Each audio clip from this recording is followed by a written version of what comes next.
నమస్తే. ఇన్నాళ్ళు నన్ను సపోర్ట్ చేస్తూ, ఎంకరేజ్ చేస్తూ మీ ప్రేమని నాకు అందిస్తున్న ప్రతి ఒక్కరికి కృతజ్ఞతలు. అలాగే ఈ వీడియో కూడా ఖచ్చితంగా మీకు ఉపయోగపడుతుంది. లైక్, షేర్ అండ్ సబ్స్క్రైబ్ చేసి మీ సపోర్ట్‌ని నాకు అందించండి. అలాగే ఈ వీడియో పట్ల మీకున్న అభిప్రాయాన్ని కామెంట్ సెక్షన్‌లో కామెంట్ చేసి తెలియజేయండి. ఇప్పుడు వీడియోని చూద్దాం. నమస్తే, వెల్కమ్ టు అవర్ ఛానల్. నేను పద్మిని. ప్రస్తుతం మనతో పాటు ప్రముఖ ఆధ్యాత్మికవేత్త, ఆస్ట్రాలజర్, లలిత ఉపాసకురాలు శ్రీమతి ఆకెళ్ల శ్రీలక్ష్మి గారు మనతో పాటు ఉన్నారు. మాట్లాడదాం. నమస్తే అక్క. నమస్తే పద్మిని. అక్క, సర్వసాధారణంగా వచ్చేటటువంటి ప్రశ్న మిమ్మల్ని కూడా అడుగుతున్నా.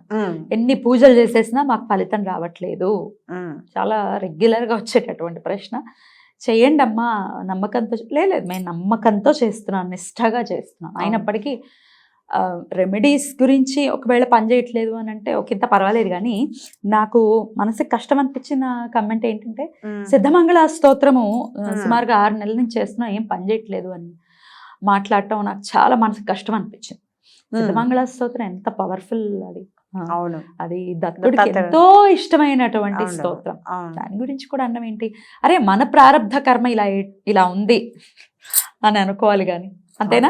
అంతే. మీరేం చెప్తారు అక్క దీని గురించి? ఇప్పుడు ఎన్ని పూజలు చేసినా, వ్రతాలు చేసినా, ఎన్ని చేసినా ఫస్ట్ ఉండాల్సింది మనసు నిర్మలంగా ఉండాలి. First point. 2, మనం చేసే పని మీద, పూజ మీద భక్తి, శ్రద్ధ ఉండాలి. ఈ 2 అయిన తర్వాత కర్మ ప్రారంభం. ఇప్పుడు ఎలా ఉంటుందంటే, ఫర్ సపోజ్ ఏదైనా చెప్పామనుకో మన రెమెడీ, అది వాళ్ళకి ఫలించకపోతే తప్పు మనది. జనరల్గా ఎలా ఉంటుందంటే, ఎవరైతే చెప్పారో సరిగ్గా చెప్పలేదండి ఈ రెమెడీ మాకు, అంతేగా పని చేయలేదు. నేను చెప్తే పని చేయడం, అది నేనేమైనా చెప్పానా?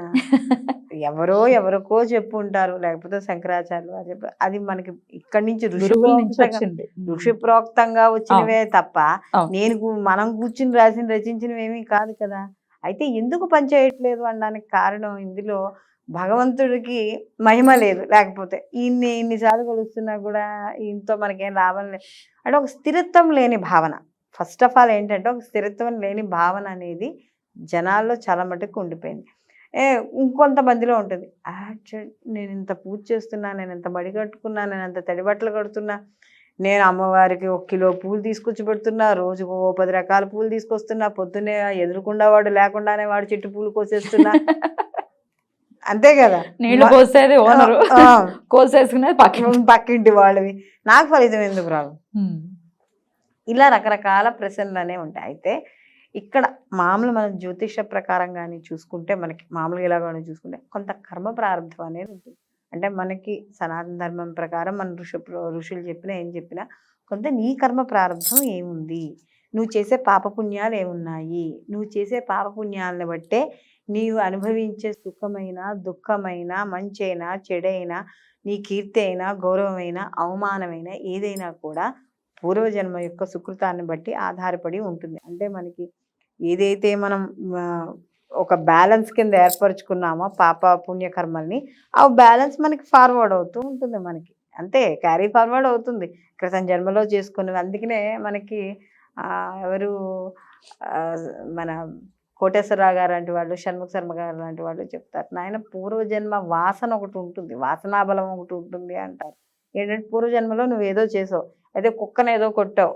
కోటేశ్వరరావు గారు అదే చెప్తారు, నాకు ఈ జన్మలో కాళ్ళకి దెబ్బ తగిలింది, ఏడ్చో. ఎందుకంటే నేను అక్కడ తిట్టుకోకుండా, ఏదో జన్మలో నేను ఏదో దాన్ని కొట్టాను, అది బాధపడిన పాప ఫలితం అనేది ఈ జన్మలో నాకు ఉంటుంది. కాబట్టి ఇక్కడ మనం అనుభవిస్తున్నవి ఎన్ని పూజలు చేసినా, వ్రతాలు చేసినా అంటే, దీంట్లో ముఖ్యంగా మనం పూజ చేసుకునేటప్పుడు చేయాల్సింది ముందర భగవంతుడి మీద శ్రద్ధ, నమ్మకం. 2, పూజలో లోపాలు ఉంటాయి. ఇప్పుడు మనం ఎవరో ఒకళ్ళ పెద్దవారు చెప్తారు, అమ్మాయి ఈ పూజ చెయ్యి, ఈ వ్రతం చెయ్యి, నోవు చెయ్యి, ఉద్యాపన చెయ్యి, ఈ పారాయణ చెయ్యి, సహస్రం చెయ్యి అని ఎవరో చెప్తారు. చేసినా కూడా ఫలితం రాలేదు. ఇప్పుడు మీరు అన్నట్టు సిద్ధమంగళ స్తోత్రం, సిద్ధమంగళ స్తోత్రం నిజంగా భక్తి శ్రద్ధలతో చేస్తే అవ్వని పని అంటూ ఏది ఉండదు. 100%. అదైతే ఎవరు ఏమనుకున్నా, ఎందుకంటే అది సాక్షాత్తు త్రిమూర్తి స్వరూపం ఆయన దత్తాత్రేయ. ఎందుకంటే కొంతమంది అంటే ఒక్కొక్కళ్ళ భావనలో ఒక్కొక్క రకంగా ఉంటాయి. బురద చల్లటం అనేది పరిపాటి అయిపోయింది, బాధాకరం.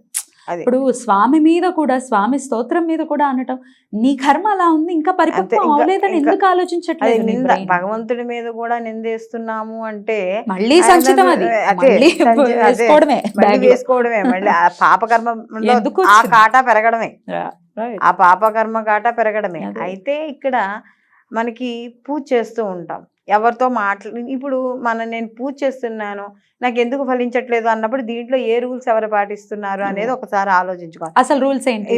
మామూలుగా అయితే మనం పూజ కూర్చున్న తర్వాత ఎవరితోనూ మాట్లాడకూడదు, మౌనంగా ఉండాలి. మౌన పూజ అంటే భగవంతుడి స్తోత్రం చదవాలి కానీ మూగ పూజ చేయకూడదు. అలా అని చెప్పి అంటే లోపల స్తోత్రాలు చదువుకో, అంటే కనీసం పెదమైనా కలగాలి. పూజ చేసేటప్పుడు కాస్త పెదమైనా కదపాలి. ఎందుకంటే దీంట్లో రెండు ఉంటాయి. అదేమిటంటే మరి జపం చేసేటప్పుడు కేవలం అనుష్ఠానం చేసేటప్పుడు అనుష్ఠానం చేసేటప్పుడు పెదం కలవకూడదు. అంటే మనం అసలు బాడీ అంతా కూడా స్టిఫ్ గా ఉండాలి.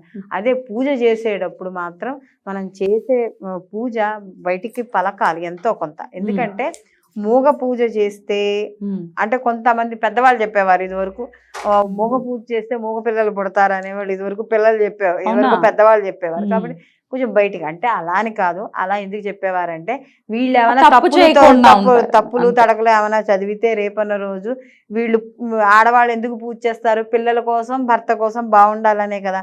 ఇలాంటి వీళ్ళు తప్పులు చదువుతూ ఉన్నారనుకో, అప్పుడు ఇంకెలా సరి చేస్తారు కూడా పెద్దవాళ్ళు. మధ్యలో ఆవలింతలు వస్తాయి, తుమ్ములు వస్తాయి, దగ్గులు వస్తాయి. మరి వీటికి అన్నిటికీ ప్రాయశ్చిత్తం ఉంటుందా? దురదలు గోకేసుకోవడం అంతవరకు ఓకే, కానీ మరి తుమ్ము గాని ఆవలింతలు గాని వస్తే లేచి ముందర స్నానం చేసి రావాలి. అలా ఎంతమంది చేస్తున్నారు? అట్లాంటి దానికి ఆల్టర్నేటివ్ ఏముంది? కుడి చేతి మీద చెవి పెట్టుకుని గోవింద గోవింద గోవింద, లేదా పుండ్రీకాక్ష పుండ్రీకాక్ష పుండ్రీకాక్ష, అంటే ఏవో ఒకటి అనేసుకునే, ఈ మూడింటిలో ఏదో అనేసుకుని చేయాలి కదా. అది కూడా చేయట్లేదు. దృష్టి లేకపోవడం, నా గురించి ఎవరు వచ్చారు, ఏం చేశారు, ఈ లోపల ఏం వంట వండుతున్నాము, ఇన్ని మళ్ళీ వీటిల్లో పంచపూజ చేసుకుంటే సరిపోతుందేమో, షడబ్జారి పూజ చెయ్యాలా?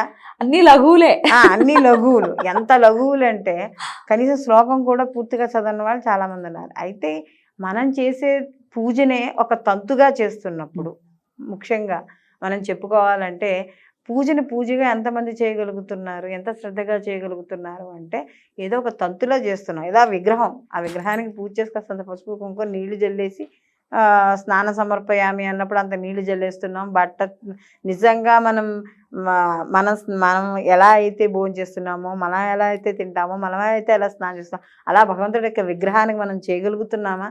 అంత శ్రద్ధగా చేయగలుగుతున్నామా? మనం ఆయనకి శ్రద్ధగా చేయం, ఆయన మాత్రం శ్రద్ధగా కోరికలు తీర్చారు. తాంబూలం అన్నప్పుడేమో అక్షతలు ఇస్తాం. మరి మనం అడిగింది మాత్రం మనం డబ్బు అంటే డబ్బే ఇవ్వాలి, నగలంటే నగలే ఇవ్వాలి, చీరలంటే చీరలే ఇవ్వాలి. మరి భగవంతుడికి మనం ఇచ్చేది ఎందుకు చేయలేకపోతున్నాం? మళ్ళీ అంటే ఇస్తేనే చేస్తాడా అనే వర్షన్ కూడా ఉండొచ్చు. అంటే ఇది కమర్షియల్, భగవంతుడు అనేది ఆయనకి తెలియదా? ఆయనకి మనకి ఏమి ఇవ్వాలో తెలియదా? చెట్టు అంటారు, నాటిన వాడికి నీరు పోసే, నారు వేసిన నీరు పోయడంతే. ఇవన్నీ రైటే, ఇవన్నీ చెప్పుకోవడానికి చాలా బాగుంటాయి. కానీ ఏంటంటే మన కర్మ ప్రారంధాన్ని తగ్గించుకోవడానికి చేసే పూజలు, పునస్కారాలు ఇవన్నీ కూడా భక్తి శ్రద్ధలతో ఎవరైతే చేస్తారో ఆ యొక్క కర్మ ప్రారంధం అనేది తొలగి మనకి ఈ కష్టాలు తగ్గడం అనేది జరుగుతుంది. కానీ ఎవరు ఎన్ని పూజలు చేసినా చెందినా కూడా వాళ్ళ యొక్క పూర్వజన్మ సుకృతం మీదే ఆధారపడి ఉంటుంది. అయితే కొంతమందికి అయితే మనకి చెప్పుకోవడం, కొంతమంది ఎన్ని తప్పులు చేస్తున్నా కూడా బాగుపడుతున్నారు. మనం ఇంత మంచి చేస్తున్నా, ఇంత చెడు, ఇంత ధర్మబద్ధంగా ఉన్నా కూడా ధర్మబద్ధంగా ఉన్న వాడే నాశనం అయిపోతున్నాడు, వాడే దిగజారిపోతున్నాడు, వాడి దగ్గరే డబ్బు ఉండడం లేదు, అన్యాయంగా ఉన్న వాడికే పేరు ప్రతిష్ట గౌరవాలు అని అనుకుంటున్నారు. కానీ వాడి యొక్క పుణ్యఫలాన్ని వాడు తీసేసుకుంటున్నాడు, వాడు ఖర్చు పెట్టేసుకుంటున్నాడు. అయితే ఇక్కడ మనం ఏదైతే కష్టాన్ని అనుభవిస్తున్నామో మన యొక్క కర్మ ప్రారంధం తగ్గిపోతుంది, పోతోంది. కాబట్టి ఒక పాజిటివ్ మైండ్ తో ఉండడం వల్ల, అంటే నేను ఎన్ని పూజలు చేసినా కలిసి రావడం లేదు అనుకున్న వాళ్ళు దయచేసి భగవంతుడి మీద దూషణ కానీ, మీకు ఎవరైతే సలహా ఇచ్చారో పెద్దవాళ్ళ మీద, వాళ్ళ మీద మాత్రం దూషణలు చెయ్యకండి. ఇది కర్మ ప్రారంధం అనుకుని భగవంతుడు ఎప్పుడూ మన చూస్తూ ఉంటాడు. భగవంతుడి మన మీద ఎప్పుడు భగవంతుడి యొక్క చల్లని చూపు ఉంటుంది. ఈ సమయంలో మనకి ఎందుకు చేయలేదు, ఆ సమయంలో ఎందుకు ఇస్తాడు అనే దానికి కూడా ఆయనకు ఒక లెక్క ఉంటుంది. కాబట్టి దానికి మనకు కూడా ఒక వివరణ ఉంటుంది. ఇప్పుడు ఇది జరగలేదు, ఫ్యూచర్ లో అనిపిస్తుంది అబ్బా మన మంచికే జరిగిందేమో, జరిగి ఉంటే ఏమో అనిపిస్తూ ఉంటుంది. మీరు చేయండి, మీకు కావాల్సిన సమయానికి ఆ పార్వతీ పరమేశ్వరులు ఇవ్వడం అనేది జరుగుతుంది. రైట్ అక్క, చాలా బ్యూటిఫుల్ గా ఎక్స్ప్లెయిన్ చేశారు. End of the day don't lose faith. అంతే. రైట్ అక్క, నమస్తే. నమస్తే.